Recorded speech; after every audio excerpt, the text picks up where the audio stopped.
Assalamualaikum warahmatullahi wabarakatuh. Kami dari kelompok 8 akan mempresentasikan hasil diskusi kami tentang skema kompensasi insentif eksekutif yang beranggotakan Abdillah Iman Daitakullah NIM 152, Reva Indah Lupitarini NIM 155, Yulvia Nurul Hidayah NIM 174, Nanda Dwiliana 175. Pembahasan pertama yaitu pengertian kompensasi. Pengertian kompensasi yang dikemukakan oleh para ahli Robert and Anthony dan Vijay Govindarajan menyebutkan bahwa dari 3 jenis komponen kompensasi yang diterima seorang manajer, yaitu yang pertama gaji, yang kedua tunjangan-tunjangan dalam bentuk natura seperti pensiun, kesehatan, dan lain-lain, dan yang ketiga kompensasi insentif. Maka komponen yang ketiga adalah berhubungan erat dengan pengendalian manajemen.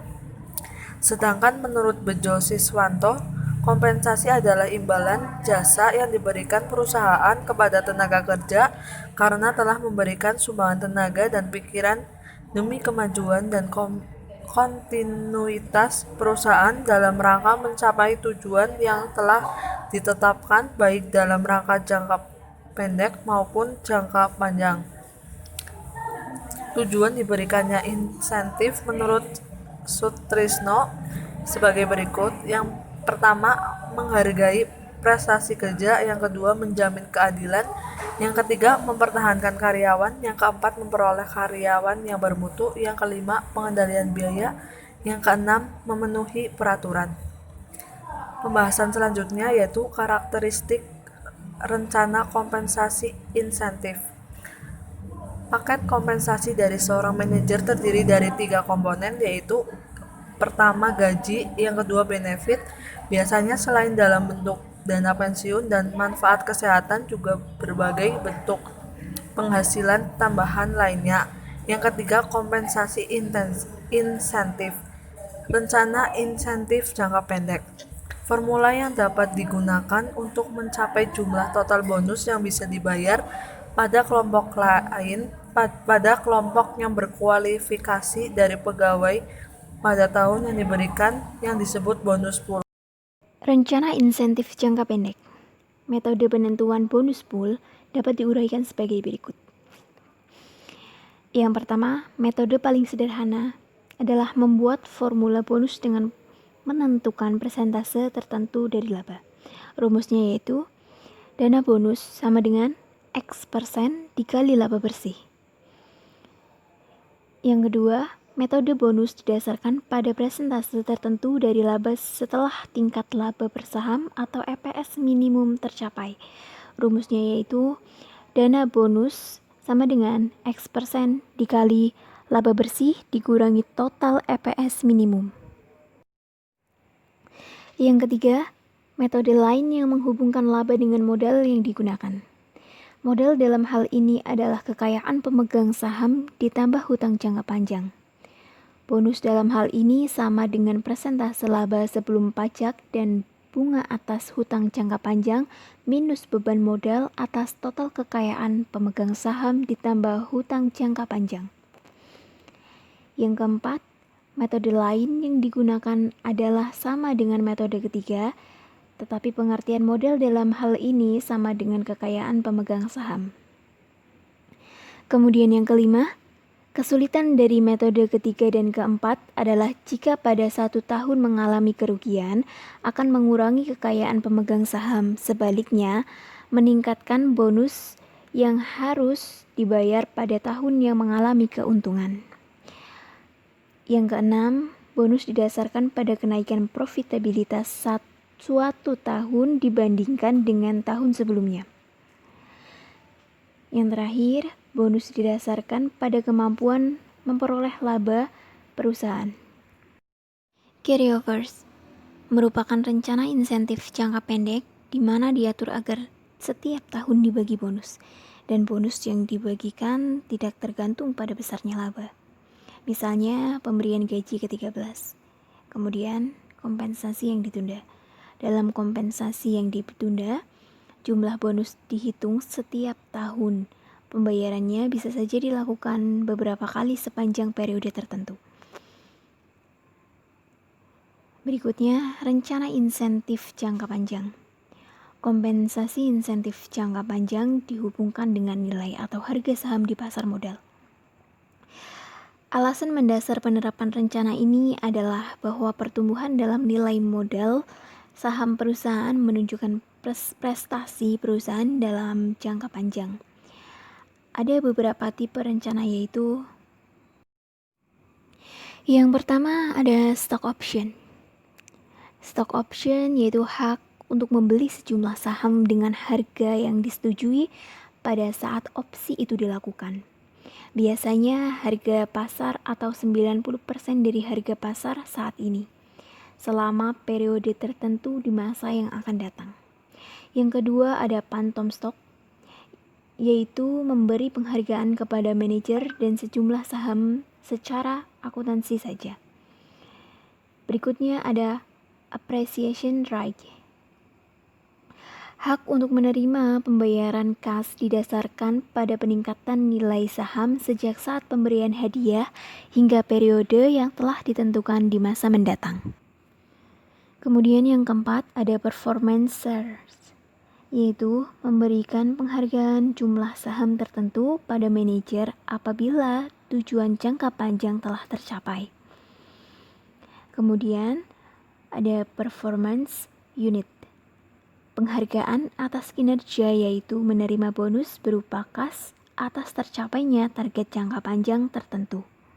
Yang pertama yaitu intensif untuk corporate officer. Setiap pimpinan perusahaan kecuali CEO, Chief Executive Officer, bertanggung jawab walaupun sebagian terhadap kinerja perusahaan secara keseluruhan. Pimpinan seperti ini dinilai dan dimotivasi atas dasar bonus untuk kinerja yang baik, walaupun bagian kinerja yang mereka hasilkan tidak bisa diukur. Kompensasi CEO. Kompensasi untuk CEO biasanya didiskusikan oleh panitia kompensasi dari Dewan Direktur setelah CEO mempresentasikan rekomendasi kompensasi untuk bawahannya. Dari presentasi ini, sikap dasar CEO tentang keinginan persentase tertentu atas kompensasi intensif yang diberikan bisa dilihat nantinya. Intensif untuk manajer unit bisnis. Beberapa bentuk pilihan dalam pengembangan paket kompensasi intensif untuk manajer unit usaha diuraikan berikut ini. Yaitu yang pertama ada tipe insentif. Tipe insentif ada dua, yaitu penghargaan keuangan dan penghargaan sosial dan psikologi. Penghargaan keuangan terdiri dari peningkatan gaji, bonus, kesejahteraan, lalu ada penghasilan tambahan.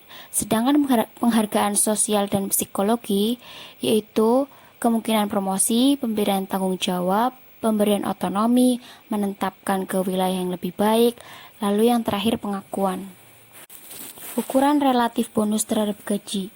Yang pertama, upper cuts off, yakni tingkat prestasi di mana bonus maksimum bisa dicapai. Yang kedua, lower cuts off, yakni tingkat bawah di mana tidak ada bonus yang diberikan. Bonus atas dasar itu yang pertama laba unit usaha, yang kedua laba perusahaan, yang ketiga kombinasi laba unit usaha dan perusahaan. Kriteria kinerja. Yang pertama yaitu kriteria keuangan yang terdiri dari kontribusi margin, laba langsung unit usaha, laba unit usaha yang bisa dikontrol, laba sebelum pajak, laba bersih, return on investment, residual income. Lalu yang kedua ada periode waktu. Periode waktu ada dua, yaitu kinerja keuangan tahunan dan kinerja keuangan beberapa tahun. Lalu yang ketiga kriteria non-keuangan. Ada pertumbuhan penjualan, pangsa pasar, keputusan konsumen, kualitas, pengembangan produk baru, pengembangan personalia, tanggung jawab publik. Yang keempat, beratnya tugas yang dibebankan menurut kriteria keuangan dan non-keuangan. Yang kelima, pengukuran perbandingan, yang terdiri dari anggaran laba, kinerja masa lalu, dan kinerja pesaing. Untuk anggaran laba, jika digunakan sebagai pengukur perbandingan, maka hal yang harus diperhatikan adalah partisipasi unit usaha terhadap pencapaian laba yang telah ditetapkan. Kemudian, anggaran tersebut harus bisa tercapai. Selanjutnya yaitu pendekatan penentuan bonus. Yang pertama atas dasar formula, yang kedua subjektif, yang ketiga kombinasi atas dasar formula ataupun subjektif.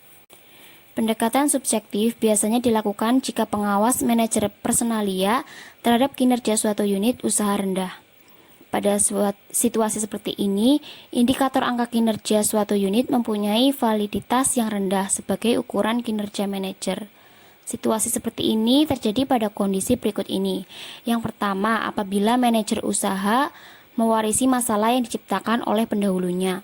Yang kedua, apabila unit usaha mempunyai ketergantungan yang tinggi dengan unit lain, oleh karenanya kinerja yang dipengaruhi oleh keputusan dan tindakan pihak luar. Dan yang ketiga, apabila strategi yang ditetapkan meningkatkan lebih banyak perhatian untuk kepentingan jangka panjang.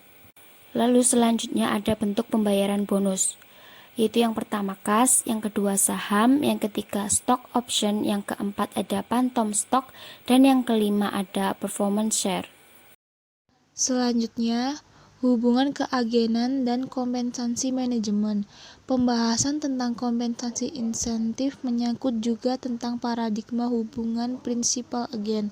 Merupakan hal yang mustahil menganalisis rencana suatu kompensasi insentif tanpa pengetahuan tentang teori hubungan keagenan. Suatu hubungan keagenan ada jika suatu pihak menyewa pihak lain untuk menjalankan beberapa jasa. Ada dua bentuk hubungan keagenan. Pertama, adanya kesepakatan di mana pemilik atau pemegang saham suatu perusahaan menyewa CEO untuk menjadi agen mereka dalam mengelola perusahaan dengan menjaga kepentingan terbaik perusahaan tersebut. Kedua, adanya persetujuan di mana CEO perusahaan bertindak sebagai prinsipal dan menyewa manajer suatu bagian atau divisi sebagai agen untuk mengelola suatu unit organisasi yang telah didesentralisasi. Mekanisme kontrol. Teori agen menyatakan ada dua cara utama yang berkaitan dengan perbedaan tujuan dan asimetri informasi, yakni monitoring dan insentif. Monitoring. Mekanisme pengawasan yang pertama adalah monitoring. Prinsipal bisa mendesain sistem pengendalian untuk memonitor tindakan agen. Prinsipal mendesain sistem ini untuk membatasi tindakan memperkaya diri sendiri yang dilakukan oleh agen dan itu akan menjadi beban perusahaan. Contoh sistem monitoring adalah mengedit laporan keuangan, rencana kompensasi dan pemilikan saham untuk CEO. Sebagai contoh, biaya agen yang berkaitan dengan kompensasi insentif jika perusahaan membayar seorang CEO dengan bonus dalam bentuk stock option. Biaya tersebut mempunyai perbedaan risiko preferensi antar pemilik dan CEO. Manajer unit usaha dan insentif atas dasar akuntansi.